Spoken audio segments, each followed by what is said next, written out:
Hey everybody, it's Norm from Tested. And it's Jeremy from Tested. And at the end of 2015, we wanted to share with you some of our favorite gear. And today, Jeremy, tell us about some of the stuff that you started using this year that you really can't live without. I think number one on my list, well, there's food, the shelter, and then Amazon Echo.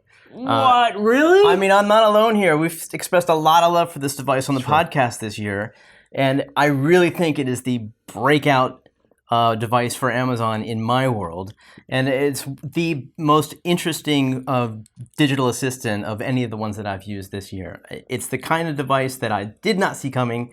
That is the closest thing to the Star Trek computer that I think we have yet. So Amazon Echo, it's like a Bluetooth speaker with omnidirectional microphone. Yeah. You put it in your living space. It's connected to your Wi-Fi network. And then you can talk to Alexa and give it commands. Oh, there it goes. Never mind. My kids use it. They come into the kitchen and they will say, Alexa, how many seconds are there in a year? 1 year equals 31,557,000 seconds. And they'll crack up laughing and they'll say, Alexa, tell me a joke. And we use it to find out when stores are open. My wife uses it for timers and to play audiobooks and to do play NPR. I use it to play random playlists during dinner. I mean, it's our new jukebox. And it's getting better all the time. Yeah. Since we reviewed it, actually is now connected to other services, connected home services, appliances, and even macros that you can have trigger other web services. If then that service. That's right. Yeah, it's super cool. I thank Amazon for putting in the R&D for this because it really is like the first step towards a Star Trek computer. And it really is, there's Siri, there's Google Now, but really this being in the center of your home. Yeah, with the mic array, it makes a big difference. And honestly, even when the mic works on Siri, the results are spotty at best. This is much closer to Google's service in that it really understands what you say. Like I might slur my speech from time to time. Alexa doesn't judge me. She doesn't misunderstand me. So we get along pretty well. I love this device. Awesome. What do you have next? Okay, so next up, let's look at the boosted board because as much as I love Alexa, the thing I say is the coolest thing I own has to be the electric skateboard. Can you hold that controller? Absolutely.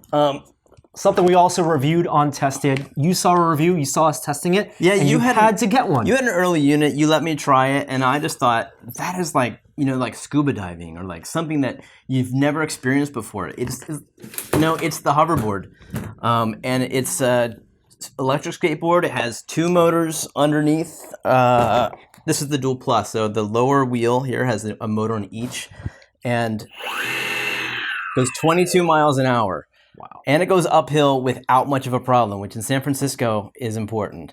Have you seen several boosted board riders around? Because I do in my neighborhood. Yeah, and it's like you see people on skateboards, long boards. Yeah. But when they don't put their foot on the ground to accelerate, or that looks magic. It's attention getting, and I got the matching helmet and everything. So I'm ready to Tested colors. Basically be sponsored by Boosted. So if you love me, Boosted, I love you back. It's very cool. Very cool company. Can't recommend that enough. It doesn't hover yet, but it really feels like it. And low learning curve, too. Well, I mean, there's a bit of a learning curve. I mean, it's true. It's not like skateboarding. It's actually much more approachable than skateboarding. I used to skate when I was a kid, and I could go up and down curbs. That was what I had going for me. Kick flipping was not something I even attempted. But so this, I came back to this after 25 years and very, very comfortable at it. But you do want to start slow. Like there's different levels. You start at level 1 where it doesn't let you go very fast and goes slow for acceleration. But now I'm a pro user, so it's true, not that bad of a learning curve. Very cool. And then finally, last up, is it a bag? No, it's not a bag. I just want to show what's in the bag. These cute little game pads that are modeled after the old SNES controller. They fit right in a laptop bag. I have 3 in here. We just went traveling with my kids, and these were a blast to have along the trip because they just to look at, just gamepad, just to hold. Because we're nerds. But no, they act as a Bluetooth gamepad, or as a USB gamepad, or as a Bluetooth keyboard.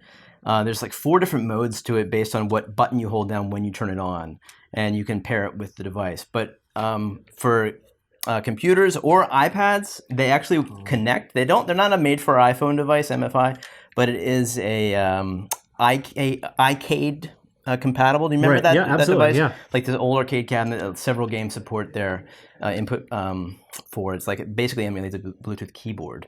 But it's a cute little gamepad that's super portable, and we played Towerfall, which is this cute like 8-bit 4-player battling game on the Mac on the plane for hours, and over the trip my kids are totally addicted to it.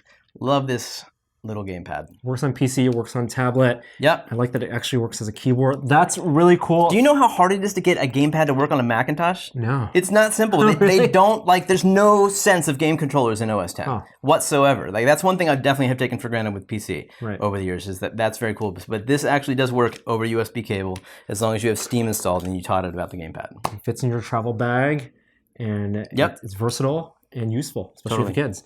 Thank you so much, Jeremy, for sharing with us some of your favorite things. Have a happy holiday. You too. You guys too. And we'll have more Friends of Tested special teams members sharing their favorite things from 2015. You gonna hover off? We'll see you next time. Bye.